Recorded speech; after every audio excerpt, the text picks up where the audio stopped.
Hey, Kat from BeyondATC. How's it going, man? Good, man. How you doing? I'm doing really well. Anything new happening with you guys over there? Not too much. We put out our pricing model. I think we got like one or two comments on it. Really? I didn't even know you guys did that. It doesn't seem like it should be all that big of a deal, really. Yeah, not that many people paid attention, but If you are interested in acquiring any of my Overkill's tutorial guides from Microsoft Flight Simulator or simply interested in supporting the channel, please consider joining us on Patreon. Patreon subscribers level tier 2 and above have access to all of my guides, as well as any future releases that come down the road. Patreon link can be found in the description below.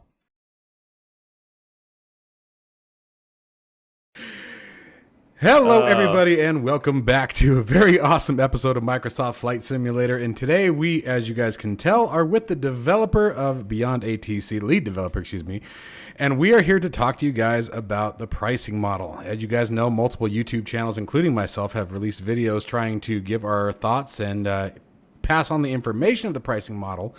And there seems to be a lot of confusion, a lot of misinterpretations, a lot of things that need to be debunked and demystified, if you will. And so Cap and I were talking over the last 24 hours here, and we thought it'd be a good idea to do another video to sort of share his thoughts. You guys are going to hear directly from him. Again, this is from the source, you guys. There's no interpretation here. There is no room for, well, they're probably just hiding it behind the scenes. Like, you're hearing it from the man himself. So, Cap, thanks for taking the time out of your day and out of your development time to talk with us today. And how are you doing? you bet, man. And thanks for having me. We're doing fantastic. We're about to enter into a little beta and try out the new product. It's been since So excited. the entire rewrite of the whole thing. So I mean, it's pretty exciting times for sure. Yes, definitely been very exciting. So, all joking set aside, as you are very aware, there's a lot of comments and a lot of concerns. People seem to be either all for it or very, very much so against it. Like, there is a lot going on ever since the pricing model was released. So I'm sort of just going to kick it off to you first, and I want to hear your reactions. I know you've been watching. We've been talking about it. I know that you've been in touch with other YouTubers as well and content creators. And what's Beyond AT's reaction to all this? What's you and the team's reaction? Where are you at? Yeah, so I think the first thing I want to say is I think I really do speak for all of the different developers in the flight sim space. I've seen quite a lot of comments that, we're taking like greedy route and charging all this money and like all the different developers are charging lots of money now. And I just want to kind of demystify that by first off saying, none of us are in this to make money. This is a niche product that exists within a niche space, right? Like, we're all very talented coders. We're here for the passion of this project. We're here because we love flight sim. We love to make cool things, and we want to bring this new idea with new technology to life so that other people can use it. And, if we were here to just try and make a quick buck, we would take those skills that we have and we go elsewhere and do it because there's a lot of other places we can do to make more money. So I just kind of want to get that out of the way first and foremost. I can totally understand that. I could, and I agree. I'm starting to get a little bit of kickback where people are like, oh, I think friends of Beyond ATC are doing a little too much circling, right? And I remember when you and I first met and discussed this over at the Flight Sim Expo. All the beta versions and all the releases that you gave me access to, it was such an amazing product. It's been I've been on the hunt for an awesome ATC from the start. I've done everything from Pilot's Edge to VAT Sim to Pilot to ATC and to FS HUD. And they're all great programs in their own right. Don't get me wrong. I'm not putting any one down, and I know you won't either. But there was just nothing that gave me the sense of immersion and fluidity that came with Beyond ATC. I mean, even a couple of the bugs that I've reported to you in the past, a couple of things that you haven't been happy with that I didn't even notice, So Exactly. it's an amazing product, and you can tell the passion. I being in my position where I've gotten to review so many products, I've had so many people send me softwares. I've had aircraft sent to me before that I've turned back. I've really gotten to see a different side of the development process, and you can sort of see who's in it to, like you said, make the quick buck, and who has the passion for it and wants it right. And I'm really glad that you pointed that out, because you guys definitely seem to emphasize that, and it shows in your work, and that is why I am such a big proponent of BeyondATC. So, Absolutely. agreed. Yeah, and I think honestly a lot of the other devs do too. I mean, like you can just tell there's a lot of passion behind this thing because we all love airplanes. They're awesome, right? So we just want to Fact. like we want our little virtual skies to be as realistic as possible, and we're all just trying to hunting for that ultimate immersion, and I think that's why we're all here. So yeah, I just don't think money's at the forefront of a lot of our thoughts. Obviously, it's how the world works. We need it to keep going, but it's not the motivator. Totally agree. So let's use that as sort of our segue into probably the biggest thing that, even after the video I did the other day, and again many others, guys, and for all of you watching, when I say my video, I'm also referring to all the other content creators, because I don't want to keep repeating that. I don't want to get called out for it. But let's use that as a segue into the thing that probably still comes up the most, and that is subscription. It's still a subscription. It's still that's still a subscription. You still have to do subscription. Your thoughts, because I'm sure you've heard it to ad nauseum. Absolutely. And I mean, the most important thing to us is that we were listening to our community. Like this has been a community focused product since the very beginning, right? We even are going to open up the different development segments to community ideas. Like I know a lot of people want, a VR in-game panel, and that's something that we're going to let the community vote on. And if enough people vote on it, we'll go and make it. So, I mean, this has always been driven by the community. And so when we started this, we polled the community at pretty regular intervals, around 3 months since the onset of our initial trailer. And every time we asked them about pricing, we said, "What's the most important thing to you?" And almost every single person, almost every single one, said, "Please don't make it another subscription. I got Netflix, I got Disney Plus, I got Amazon, whatever. Like I got so many things I got to pay for per month. Please don't make me have to pay another one."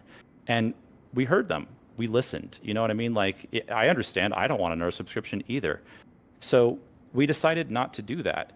And I think what has happened now is, we had to come up with something that was representative of this new model. We have to basically we have to charge per usage so that we don't lose money and just go out of business, right? If we go out of business, no one gets our tool. So we have to stay in business, and in order to do that, we have to charge per use.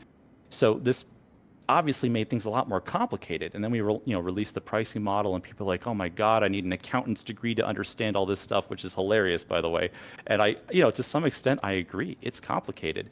I do think, though, that there's an inherent problem with a subscription model that we really shied away from on kind of more of a core ethics level on our values as developers to our consumers. And that primarily is that if you have a subscription model, let's say I charge, $5 a month, $10 a month, it doesn't matter, and one user happens to fly way more than another user. Let's say they're flying, 7 times a week for multiple hours, right? That person is going to charge our company a lot more money because they're using the service more. And so if we charge $5 and they spend $10 in that flight or in their multiple flights, that means we just lost money on that customer. And what that means now is that we need a bunch of other customers where they don't spend up to the $5, the $10, or whatever it is we're charging, for us to get that money back and to make a profit. So in essence, we're taking the people that didn't actually use our product that much, and those are the ones that we need in order to make our money back. So we're kind of like using them to make money when they're not using our product. It disincentivizes people to use the product, because that's the people we make the money on.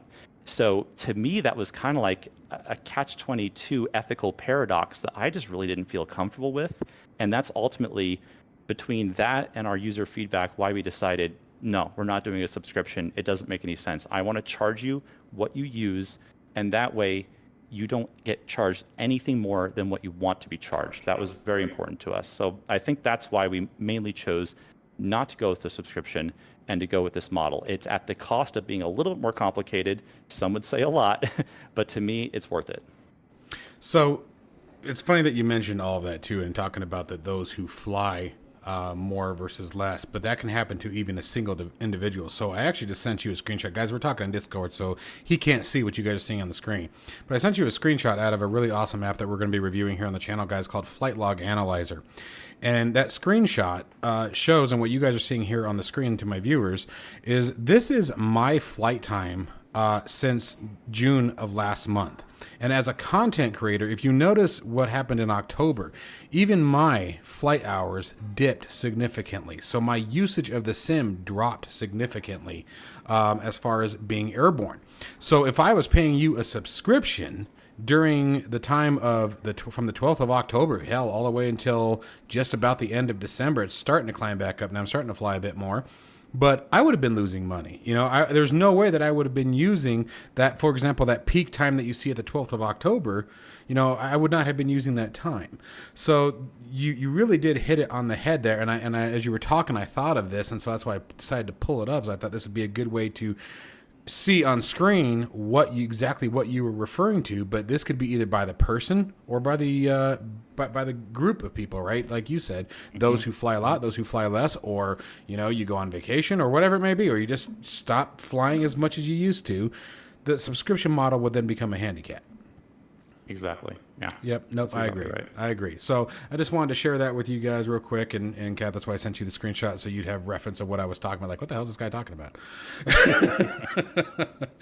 Okay. So, and I absolutely agree with you. And I think that's an incredibly ethical way to do this. And I don't, and you know, you and I were saying something off screen earlier or off recording earlier about how much easier it would be if you did do a subscription model, you know, and that's exactly the cake. And it comes back to that right versus the wrong way. And you're acknowledging that, yeah, I could do this a lot easier. Like you pointed out already, you know, and yep, I wouldn't care. Why should I care if it hurts you or not? But you guys do. That's the whole point, is you guys do. And so Exactly. Yeah. I mean, and you know, a lot of people have told us like, we don't want a subscription. So really that kind of left our hands tied with, okay, well, what are our other options? And I think that segues nicely into, you know, we have a bunch of different voice models, and I'll just explain why we took this path with the different voice models. Now, the premium sounds the best, bar none, sounds the best, right? They are fantastic. It sounds like a real person talking to you, but it's the most expensive. So really what we could have done is just taken a one-to-one translation from that cost of that service and just fed it right back to the user. That would have gotten rid of this whole transmission time concept. That would have been so much easier to understand. But the problem is, people that don't have a lot of money to spend on these really nice premium models, they're kind of stuck now.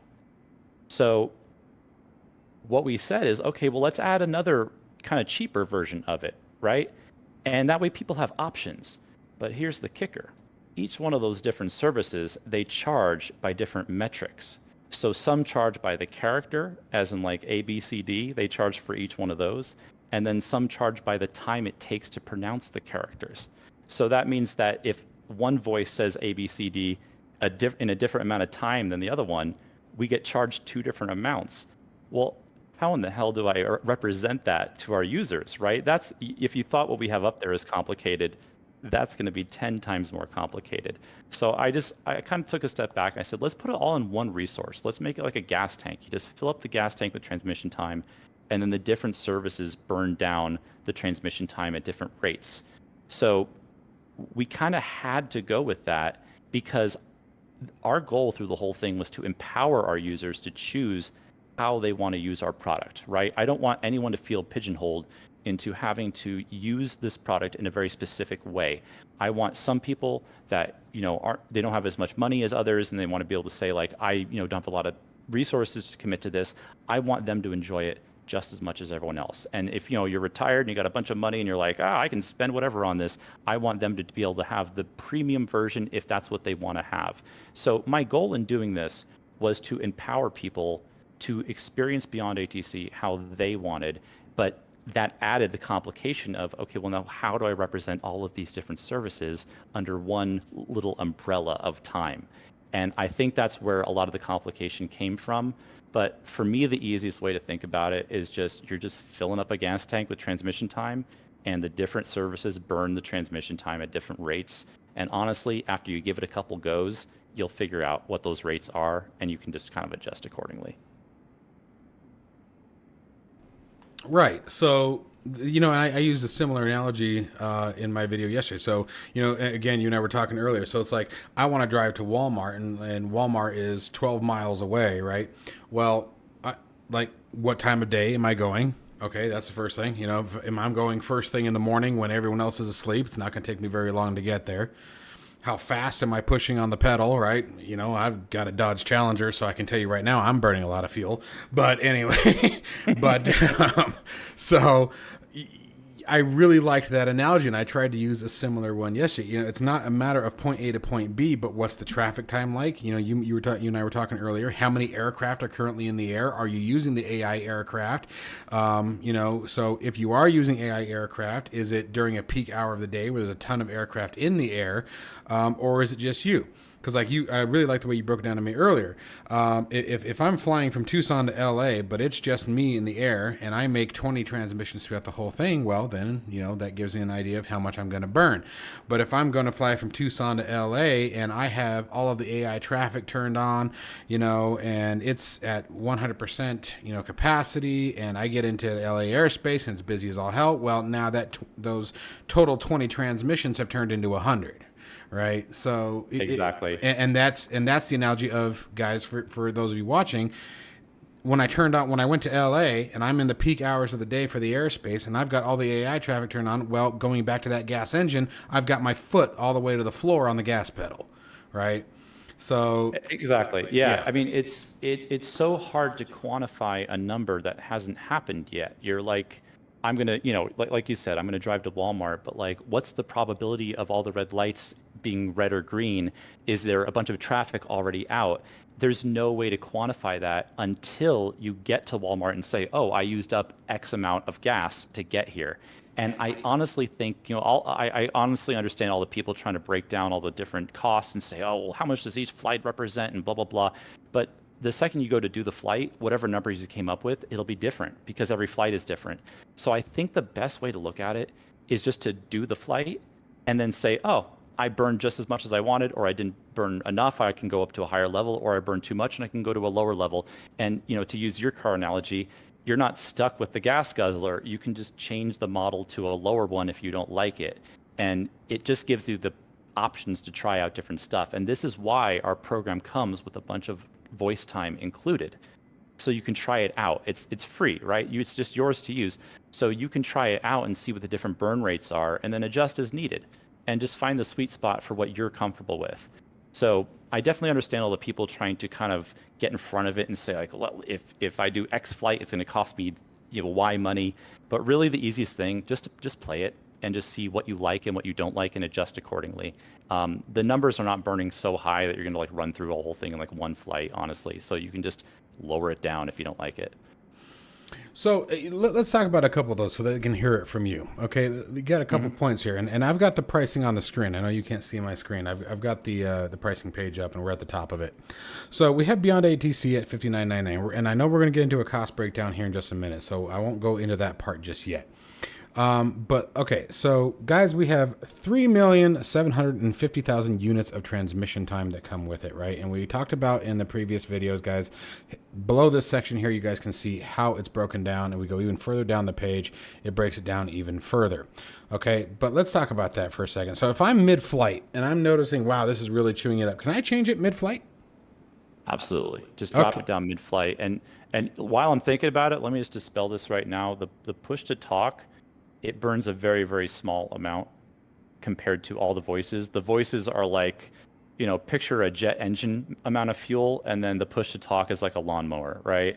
You're using up very, very, very little. So the push to talk works in all voice models. The voice model is just that, a voice model. It has nothing to do with push to talk. So I've just seen a lot of comments on that. Yeah, I did Your too. push I'm glad to you brought talk that up. will work. Yeah, it'll work all the time. You do need transmission time for it, but it is a minuscule amount. Cool. All right. So there you go. I'm glad you brought that one because I actually forgot about that one. That was a good call. Okay, so and then guys, what I'm going to do right now is Cap has sent over an examples of all three voice models. So we have the offline voice model, the basic, and the premium. So I'm going to put a quick segue in here, guys. We're gonna step off camera and let you guys listen to all three of those. I'll do my best to have the timestamps down below, but I would recommend listening to all of them through regardless. So let's go ahead and do that. I think this is a perfect time to demonstrate what they sound like, because that's the other thing is people are like, well, if I'm not on the premium, it's going to sound like crap. So let's pause right here, and I want you guys to listen to it right now. This is an offline voice sample. UK male, easy 8420 echo identified. Climb to flight level 060. This is an offline voice sample. UK female, easy 8420 echo identified. Climb to flight level 060. This is an offline voice sample. US male, United 259er climb and maintain 15,000 altimeter 2998. This is a basic voice sample. UK male, Speedbird 8829er, runway 27 right taxi via Alpha, Link 12, Bravo 3, Charlie. This is a basic voice sample. US male, United 259er climb and maintain 15,000, altimeter 2998. This is a premium voice sample. U.S. female, United 259er, climb and maintain 15,000, altimeter 2998. This is a premium voice sample. German male, Lufthansa 2539er, super identified, climb to flight level 060. This is a premium voice sample. New Zealand male, New Zealand 598 Alpha, cleared direct Topa, turn right, maintain 5,000. All right, guys. So now that you've had a chance to hear the actual voices, you guys got to hear just a couple samples of offline, the basic, and the premium, so you guys can understand what the difference is. But even the offline wasn't bad at all. You know, it was still, obviously it wasn't, you know, it didn't have that fluidity again of natural speech, you know, but it certainly wasn't something that we would call game breaking, you know, and the verbiage obviously would still be there, guys. The verbiage doesn't change. Correct me if I'm wrong, Cap, but I would assume the verbiage does not change based on what model you choose, right? The actual words used are still going to be there, correct? That's correct. Yeah. All the words are just processed or generated by ATC, and then how it's spoken is determined by the voice model. Yeah, exactly. That's what I thought too. So that's a big thing for you guys to think about. Okay, so if you know, if I'm trying to think about how I want to push in this, if we go back to other ATC programs, and I'm not going to call out any single one on this one because again, I'm not out to shoot anybody down. I think they're all fantastic and had their place. But if we go to previously used ATC programs, right? They all had that same sort of robotic voice as even just the offline mode, but the verbiage is what always seemed to be either good or bad from one to the other, and it was just never particularly natural. With BeyondATC, guys, no matter which voice pack you pick, you'll be able to speak just as we're talking right now. It will pick up, and it will respond using the same words as what it would be if it was on premium, basic, doesn't matter, or offline, right? So I think that was a big point to make out, that none of the verbiage will change. The feeling of speaking to ATC should still be there. You know, it would just be someone who either talks really fast or talks slow. But anyway, go ahead. I would say think about it like a coat of paint, right? Like you're kind of putting paint on a car. Like the car is going to do the same thing no matter what color it is. It's just which color do you want on the car, and the different voice models are the colors. Nice, I like that. Yeah, man, we hit it right on the head, guys. We were joking earlier that there's just about every single situation in life you can probably use a car analogy to. So we're just supporting that theory is what we're trying to do here today. Absolutely. You got some philosophy, and we could talk about V8 engines and transmissions, and we're going to hit the nail on the head. That's it, man. Let's do it. That's for another video, though. Right. All right. So I think this is a good time. Now that we're talking about what am I paying for, let's talk about what are you paying. I think this is a good time. I know we talked about doing a cost breakdown. So again, Cap, I think I'm going to keep my mouth shut and let you take care of this one. Yeah, I think this is probably the most important point that I want to make in this video. And, I always believe in open development and being as transparent with our customers as possible. I think we've seen from the video game industry that lying to people and trying to pull a fast on them, like, gamers flight simmers, we're not stupid. We know what's going on. So I really believe in talking to them, treating them like they, like they deserve is a really important part of communicating something. So really what I'm going to do here is kind of go off script, and I'm just going to tell the money that we're spending on this thing, so people just really understand where we're coming from, because I think that this kind of transparency is important. So, okay, let's get into it. So the base product is $60, right? And I've seen some people go, oh my God, that's like upper tier. And it definitely is. I'm not trying to say that it's not, a lot of money for an add-on, but I do want to tell you where that money's going. So of that money, the BeyondATC team will see $30 of that. We see 50% of the total price. The reason being is because $20 of that is going into that initial transmission time, those 3 million something transmission time that you get, and we kind of added taxes and fees to it, so I don't think it's exactly the same as the other transmission pack, but that's what's going into it. And the reason why I wanted to do that is what I'm saying, what I'm calling, I want to have the product batteries included, right? Because if you think about the user experience, where if it didn't come with transmission time, you would have to buy the base package, and then in order to get the full use out of it, immediately buy something else right afterwards. That just doesn't feel good. So it was really important to me that it came with a bunch of transmission time included. That way you're able to just start trying it, playing with it right out of the gate. I don't want to put any more barriers up to that. The other $10 is going to our server infrastructure. If a player chooses the offline voice model, they're still using our server infrastructure to log in, to make accounts, to do all the checking that we do, all the backend validation.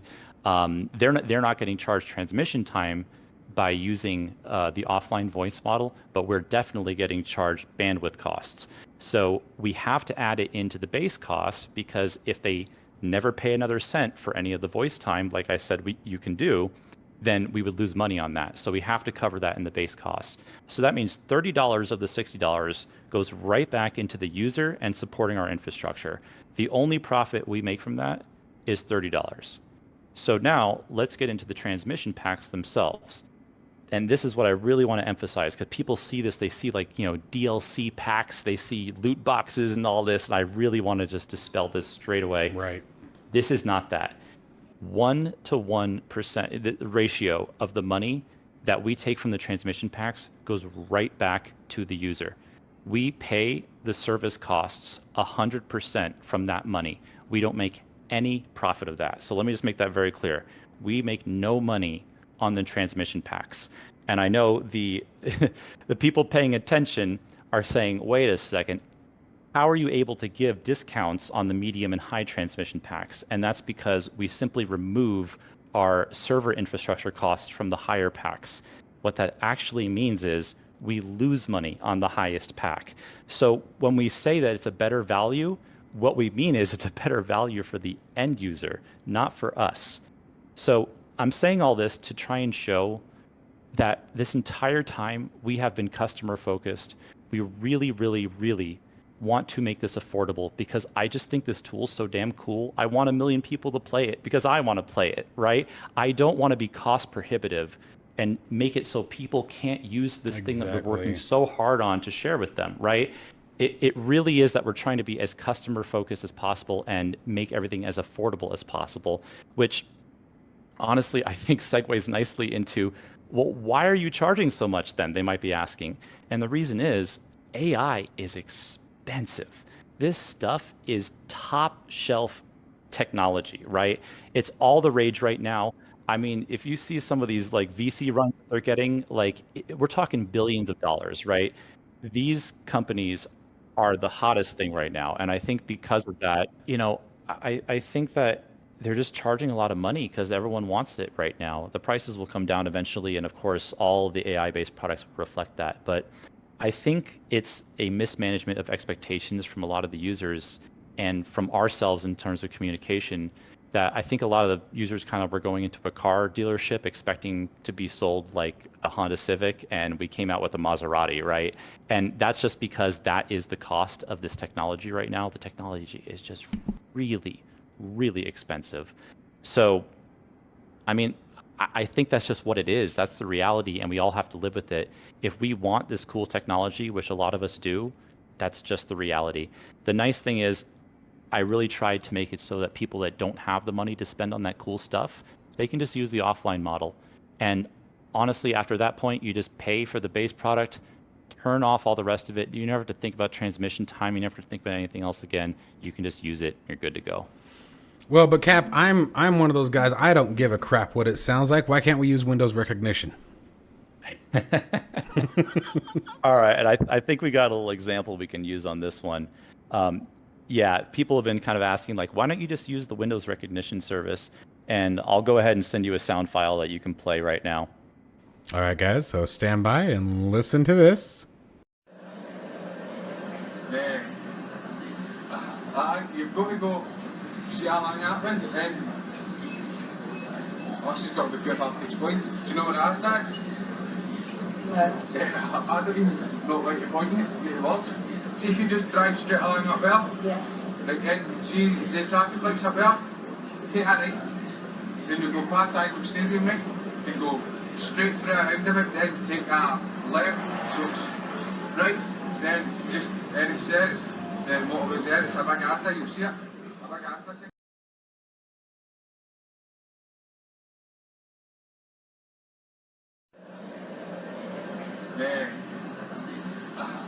You've got to go see how long happened, and then she's got to be careful to explain. Do you know what I asked? Yeah, I don't even know what you're pointing at the words. See if you just drive straight along up there. Yeah.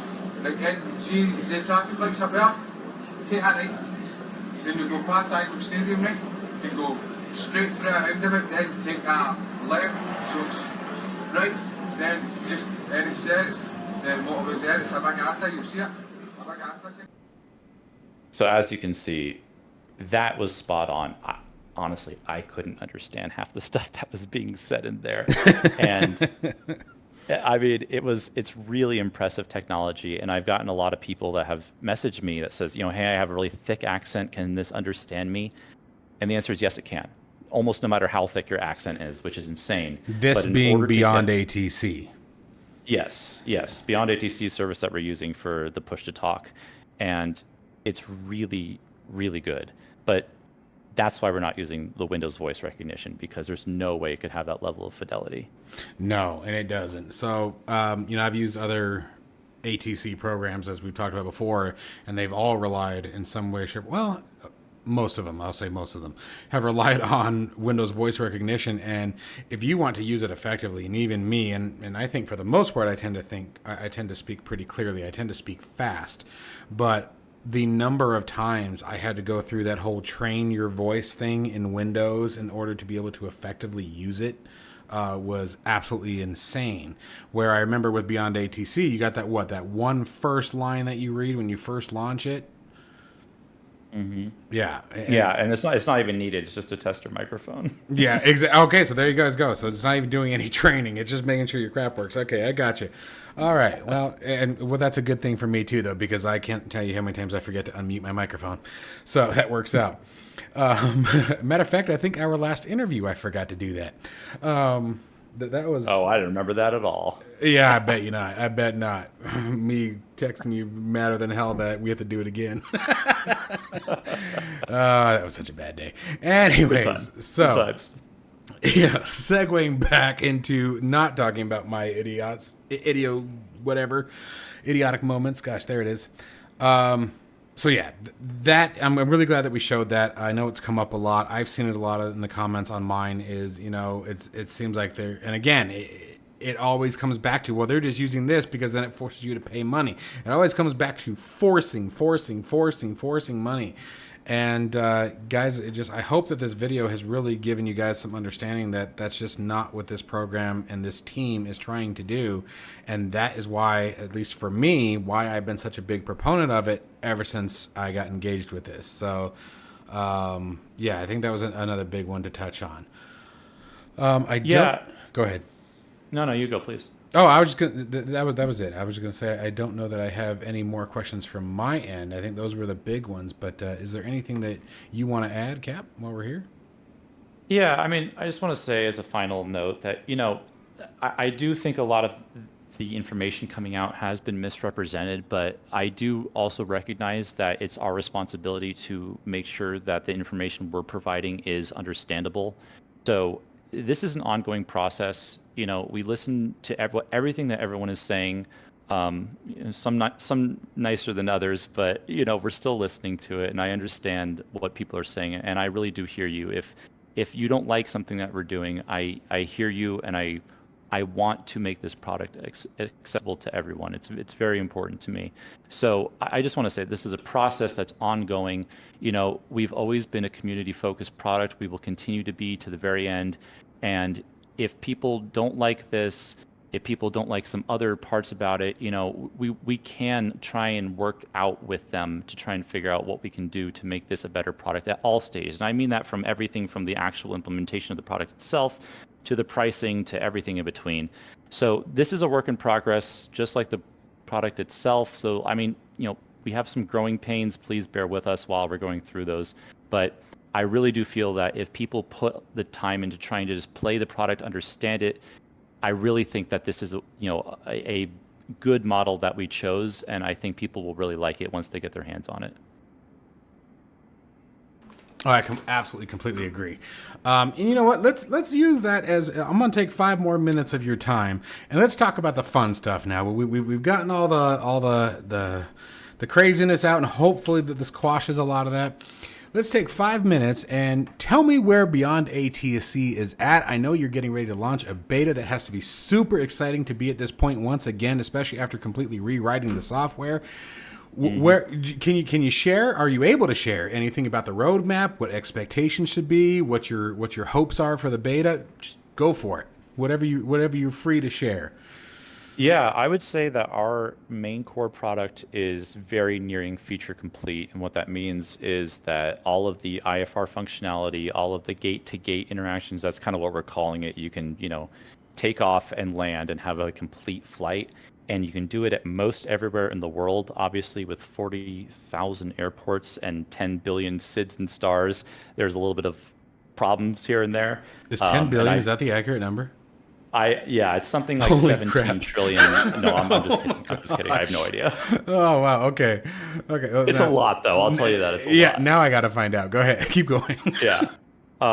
So, it'll have a problems here and there. But basically, the core stuff is working. And that's referring to a solo flight. That's you and the controller and nothing else. So that's pretty much ready to go. The next piece we come to is the traffic, which of course we started quite late on, and I would say is probably the most complicated piece of the software, and in fact is a completely different piece of software. So, I mean, in essence, we're developing 2 different pieces of software simultaneously, and that one's simply a little bit farther behind because we needed the core stuff to work first, right? Sure, right. So we're really at about, I'd say halfway done with the traffic. We don't have the traffic doing full complete flights yet. There's still a lot of problems with it where it doesn't know what to do because the airport data, no shade on scenery creators or anything, but sometimes the scenery just doesn't have data in it. And so the plane, the AI plane's going up to a runway, but it doesn't even know it's a runway. So it just taxis down it. And it's if it, if the data had that it was a runway, the airplane absolutely wouldn't do that. What are you doing? Yeah, so it creates some weird situations. We're putting in a lot of different stuff to try and understand how to make that work. So I'd say our traffic is about halfway done. So our goal right now is just to get the traffic all the way there.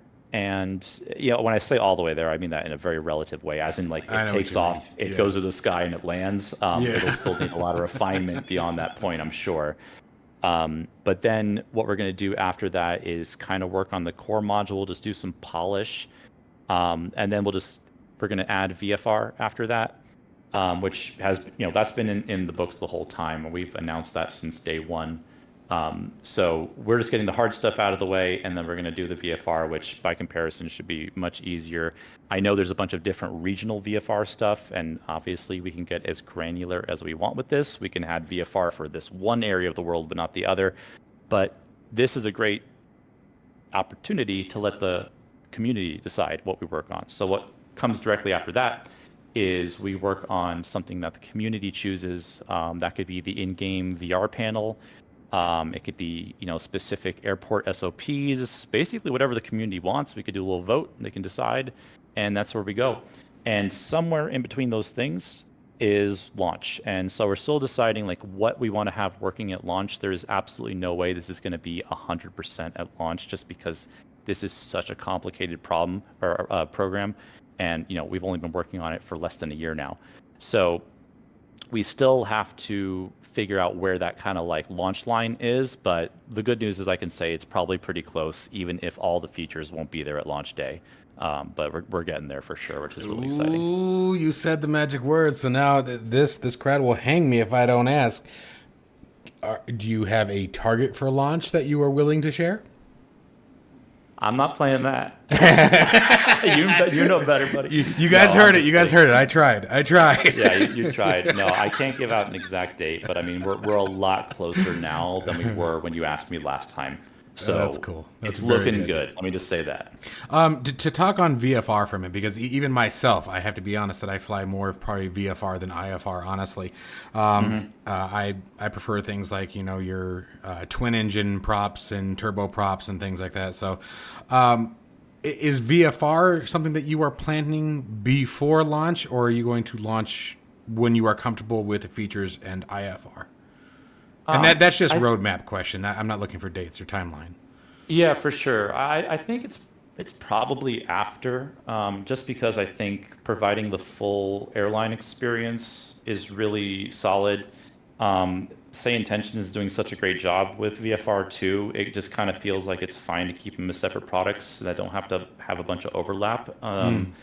And honestly, it's a really cool product. So I would just say having the separation there, at least in the beginning, is good. And then once we kind of all start to refine it more, we can get into the granularity and, see what the differences are beyond that. But I really do think that traffic is such a cool feature and such an important feature that just requires all of our attention right now.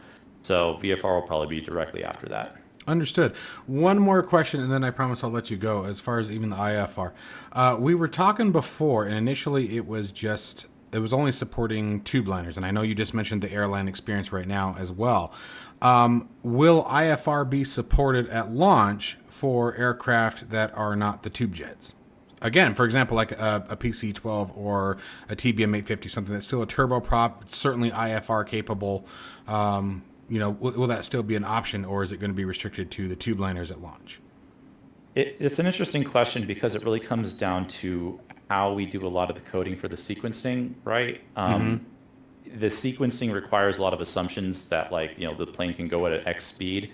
And of course, if you have a Cessna sequence between two 737s, it's going to be a bit of a problem in how to handle that situation. So it's a tricky one, and I'm hesitant to give an answer because I'm afraid that whatever I say will end up being wrong once we kind of discover more of how it will work. That's fair. I hope the answer is yes, but I don't want to say anything definitive. Okay, so I lied. I actually have one more, but it's a short one. Custom call signs. Is that going to be that's in there right now as far as I know. It should say your custom call sign is however you want. Yeah. So, all right. Because I remember before we had to use just the commercial ones, right? Was that how it was in the previous version I used? Yeah. That's right. It's been, honestly, we've rewritten this. I know. That's why I wanted to bring it up again. Yeah. No, I believe today one of our internal testers was trying a custom call sign. It seemed to work just fine. Oh, all right. Super excited. All right. Well, I promised that would be the last one 3 times, so that will be it for me for today. And if there's nothing else you want to add, then I just want to end this with saying thank you very much for your time. I think it was really important for the community to hear from you direct, and your information was right on par, and I think hopefully it will help dispel some of the confusion, frustration, misconceptions, and misguided beliefs that it is, there may be some malintent there. I read a lot of those comments too. So hopefully this helps. And for those of you who are watching, I hope you guys have some confidence in what this team and this product is going to bring to the simulator and what their focal point is. And Cap, unless there's anything you want to add, I want to thank you one last time for joining us, and have a wonderful evening, sir. Yeah, thank you so much for having me. I really appreciate the opportunity. And yeah, as always, brother, I love to have these conversations and just really let people know what we're thinking, what we're doing, and just be as transparent as possible. If anyone still has questions after listening to this, please feel free to pop into our Discord and ask. We've been fielding many questions, to say the least, over the last few days, but we will continue to do so, especially moving through beta. So come on down, say hi, and yeah, thanks so much for having me. All right, guys. Thank you, everybody, for watching. As always, stay safe and healthy, and I will see you in the next one.